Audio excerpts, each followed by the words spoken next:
Los últimos serán los primeros y los primeros serán los últimos. Uno de los versículos bíblicos más conocidos, que incluso su uso ha traspasado los límites de la iglesia, ¿no? Ha pasado en muchos casos a ser un refrán popular, ¿ya? Incluso hasta jocoso. Yo tengo recuerdo de haber estado en alguna mesa, sobre todo cuando era niño, viendo cómo servían a todos los demás y ya no hay un poquito intranquilo, ansioso, porque veían los platos pasar, no, los últimos serán los primeros. Un verso, un dicho tan conocido que incluso muchos lo usan sin saber de dónde viene. Está ahí en Mateo 20, 16. Pero, con este versículo finaliza, ¿cierto?, el relato del Evangelio de hoy. Pero, ¿qué quiere decir? ¿Qué quiere decirnos? No habla por sí mismo. Los últimos serán primeros, los primeros serán últimos. Solo no dice mucho. Pero sí viene a coronar una gran historia. La vamos a recordar.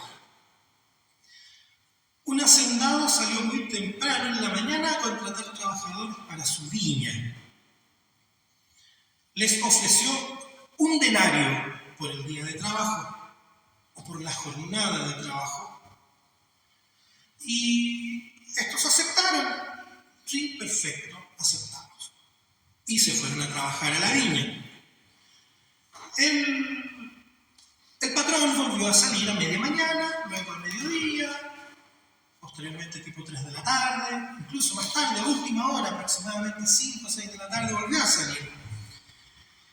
Y en cada momento a todas las personas que buscó les hizo la misma oferta y cerraron el mismo trato. 1 denario por la jornada de trabajo, y todos se fueron felices a trabajar. Todo claro, todo bien hasta ahí. Al terminar la jornada, el patrón llamó a su capataz y le ordenó reunir a todos los trabajadores para pagarles. Y le ordenó que comience por los últimos. O sea, los últimos fueron primero. Y que termine por los primeros. Los primeros fueron últimos. Y bien, a todos pagó lo ofrecido, a todos pagó lo acordado libremente. Sin embargo, los que trabajaron todo el día se quejaron, porque, según ellos, no trabajaron en las mismas condiciones. Tuvieron que soportar el calor, la fatiga, y aún así recibieron lo mismo que los que trabajaron un rato, un momento, un par de horas. 1 denario. Todos recibieron 1 denario. ¿Pero por qué se enojan? ¿Acaso no les pagué lo que les prometí? ¿No les pagué lo que les ofrecí, lo que acordamos libremente y felices?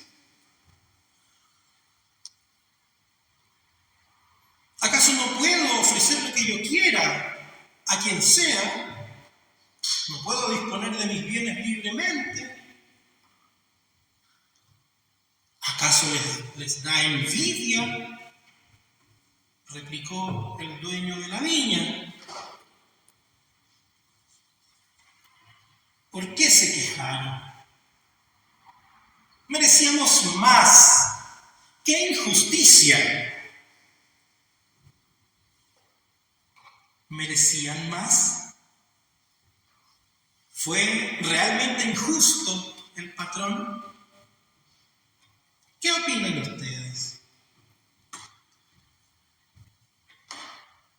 El dueño de la viña aclara: pagué lo que prometí. Bien, hay razón. Hay razón, y aquí debería terminar la historia. Pero no. Hay una queja que atender. No se puede pasar por alto. El Evangelio no habla golpeado, sino con dulzura. Quiere ser recibido con gozo y así ser atesorado. Toca, no invade. No hay injusticia. El jefe pagó lo que ofreció y alguien podría decir: ya, pero algo pasó aquí, pero pagó un denario a todos. No es cualquier cosa. El denario era el salario de un día. Un denario era el salario de un día. Eran lo que necesitaban para vivir. Esto es muy importante. No hay injusticia. Es lo que necesitaban para vivir. La filosofía de este hacendado va más allá del mercado, tal como la de Dios. No avala sueldos injustos ni contratos de trabajo explotadores. No se escuda en lo legal para contratar mano de obra barata o tener empleados de tercera o cuarta categoría. Tampoco paga menos a las mujeres por el mismo trabajo que hacen que un hombre, simplemente por el hecho de ser mujeres, etcétera, etcétera, etcétera. Este señor va más allá del mercado, más allá del dinero. Va hacia la justicia y la dignidad. Un denario, lo que necesitan para vivir, es fruto del amor verdadero. Pues sí, en todos los ámbitos debe reinar el amor. Y he aquí el problema del primer grupo de trabajadores. En ellos no hay amor. No ven a los demás como dignos.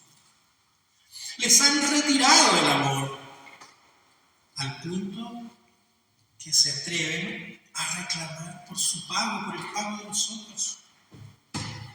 Quieren meterse en el bolsillo de los demás. No les importa la justicia. Saben que el denario es lo que necesitan para vivir. No les importa la justicia. No les importa si los demás tienen lo necesario para su sustento. No, todo para mí, todo para mí. ¿Les suena conocido? ¿Habrá sido escrita esta palabra en el siglo I o en el siglo XXI? Vamos a revisar, vamos a buscar libros de arqueología bíblica, material, a ver si es cierto que fue escrito en el siglo I, a lo mejor en un texto actual. El Señor ve esta realidad, todo para mí, todo para mí. Y les dice, ustedes tienen envidia, tienen celos, porque quieren todo para sí y nada para el resto. Terrible, ¿no? Terrible. ¿Qué te pasa con esta historia? ¿Qué resuena en ti?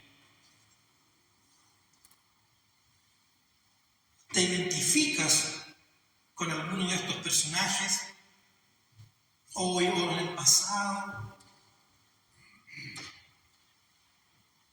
¿Qué está sugiriendo Jesús?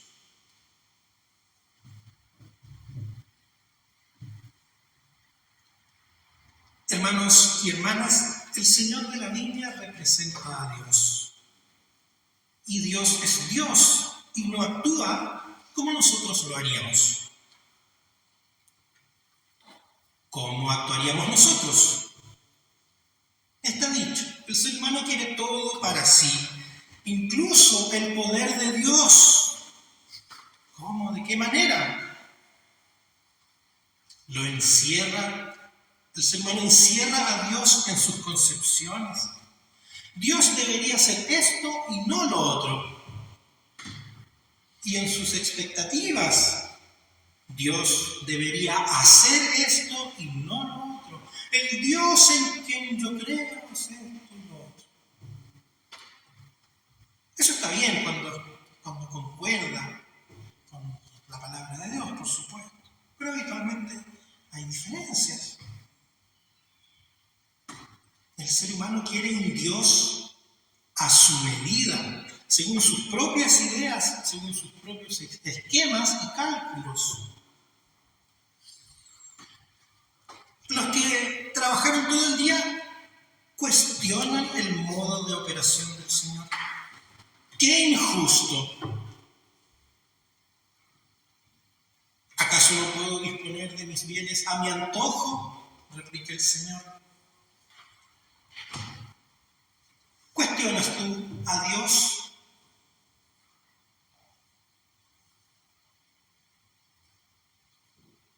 El mundo actual presenta una gran trampa respecto a esto. Distorsionando las Escrituras, ha engrandecido el cuestionamiento de la palabra de Dios, minando así su autoridad. Entonces, ¿pero cómo? Entonces, ¿debemos creer así nomás, sin preguntar, como se dice coloquialmente, a pies juntos? Para nada, no se trata de eso. De hecho, en las Escrituras hay testimonios donde se engrandece esta necesidad de saber más, de preguntar y todo eso. No se trata de creer sin preguntar. La trampa es esta. Sigilosamente, al cuestionar, se resiste la fe. Se resiste a la fe. Cuando en realidad todo cuestionamiento debería conducir o debe conducir a una respuesta. Y esta respuesta viene solo de una dirección. Tiene una sola voz y una sola versión. Se llama la verdad. La única verdad. Cristo y nadie más. Ni nada ni nadie más. Cuestionar al Señor es desconfiar de su poder y de su grandeza. Y eso lo empequeñece día a día, tanto que desaparece. Permanecer en el cuestionamiento es negarse a la fe, es ahogarla y dejarla morir. ¿Y qué queda en su lugar? Yo. El ser humano. El ser humano que una vez más ha sucumbido ante el engaño de la serpiente del Edén y se erige como Dios. Las consecuencias: contiendas, ira, discriminación, engaño, malas noticias, falta de amor, desamor. Un Dios humano, un Dios tan humano como nosotros y un Dios tan poco humano como nosotros. Un Dios tan poco Dios que no tiene poder para nada. Un Dios sin corazón. Ahí no puede haber fe, ni esperanza, ni menos buenos frutos. No hay amor, paz, gozo, paciencia. Más bien abunda el odio y la cosificación del otro. El miedo, la inseguridad, la tristeza, el engaño, el desprecio por la vida. No limitemos a Dios a nuestras ideas y esquemas. Al contrario, sometamos todo lo que somos a Él, pues solo en Él hay bondad y amor. Él es el combustible del gozo, de la paz, de la armonía y de la justicia. Pues cuando cuestionas a Dios, como ya dijimos, lo empequeñeces y no lo dejas ser Dios. No dejas que sea amoroso ni bondadoso. Y después te quejas. Entonces, hermano, hermana, deja a Dios ser Dios. Deja que su grandeza se haga manifiesta en tu vida. No lo reduzcas a tus ideas, concepciones, esquemas y expectativas. ¿Cómo puedo cambiar esta realidad? Dios te ofrece su modelo. El mismo que ofreció a los trabajadores de su viña. Un pago justo que te permite vivir en su justicia, en dignidad, en amor, sin condición alguna. Y eso tiene un nombre: gracia, su gracia. El amor verdadero solo se conoce experimentando la gracia de Dios. Y si no creemos en esto, no somos cristianos. Porque este es el evangelio desnudo en el que debemos creer. Y no hay nada más evangélico, e incluso evangélico luterano, que esto. Aunque entre paréntesis, algunos han hecho el luteranismo una especie mera retórica político-partidista, donde el texto bíblico pasa a ser un simple pretexto, olvidando que todo se trata de la cruz, de la gracia, del amor y de la misericordia de Dios por nosotros. Y olvidando su mandamiento de replicar este amor entre nosotros. Y es decir, que se trata del Evangelio, de las buenas noticias frente a las malas noticias. Nosotros no lo olvidemos, pues eso es ser cristiano y ser evangélico. Entonces recibamos la gracia con los brazos abiertos. Es que muchas veces es absurdo. Me cuesta. A mí también me cuesta mucho. Pidamos más fe. Pide más fe y tus ojos serán abiertos y podrás ser misericordioso con los demás, así como tu Padre Dios es misericordioso contigo, y vivir el amor que vence el pecado y todo mal en tu vida y entre nosotros. Podrás romper toda maldad y dejar hablando y peleando solo a todo tentador, a todo desafiante. Deja a Dios ser Dios. No confíes en tu justicia, sino en la suya, que es gracia, amor y misericordia. Deja a Dios ser Dios. Deja a Dios ser bueno. Vive su amor radical, escandaloso e insondable. Su amor no es pasando y pasando. Él te pasa y no pide nada a cambio. Este es el modelo que te ofrece para vivir en el mundo, con Él y con los demás. Hermanos y hermanas, esta parábola rompe todos los esquemas del corazón humano sin Dios. Dios obra como quiere, Dios paga como quiere, Dios regala vida como quiere. Quien necesita el amor de Dios lo obtiene, no lo merece. Sé tú también así. Da el amor que has recibido sin esperar los méritos del prójimo. Los últimos serán primeros no es un desafío de Dios. No está haciendo mala onda ni desestimando tus esfuerzos. Simplemente quiere ponernos en nuestro lugar, enderezar nuestro camino. No se trata de ti, se trata de mí, dice el Señor. Dios no puede ser reducido a nuestras ideas. El ladrón de la cruz no fue bautizado, ni confirmado, ni siquiera participó de un culto, ni tomó la Santa Cena. Nosotros sí, y es nuestro deber. Pero Él recibió la gracia. Nosotros no estamos para ver el pago de los demás, ni para pagar a los demás de una manera distinta a la que Dios nos prescribe. Más bien, estamos para dar por gracia, así como por gracia hemos recibido.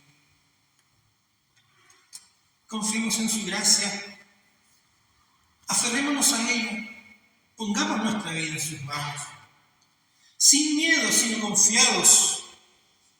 No tengas miedo de someterte al Señor. A veces cuando escuchamos la palabra sometimiento pensamos inmediatamente en pérdida de libertad, pero no es así. Como hemos dicho en otras ocasiones, Dios no es un traficante de esclavos que te saca de una esclavitud para esclavizarte en otra, para llevarte a otras cadenas. Él no es un Dios injusto ni opresor. Someterse a Dios es vivir en la verdadera libertad, en la verdadera paz, gozo y amor. Abandonarse a Él es el verdadero amor propio. Entonces, dejemos de mirarlo con nuestros ojos. Mejor veámoslo con los ojos del Evangelio, pues solo así podremos ver lo que Él tiene para nosotros, su gracia. Ahí está la clave, ahí está el eje.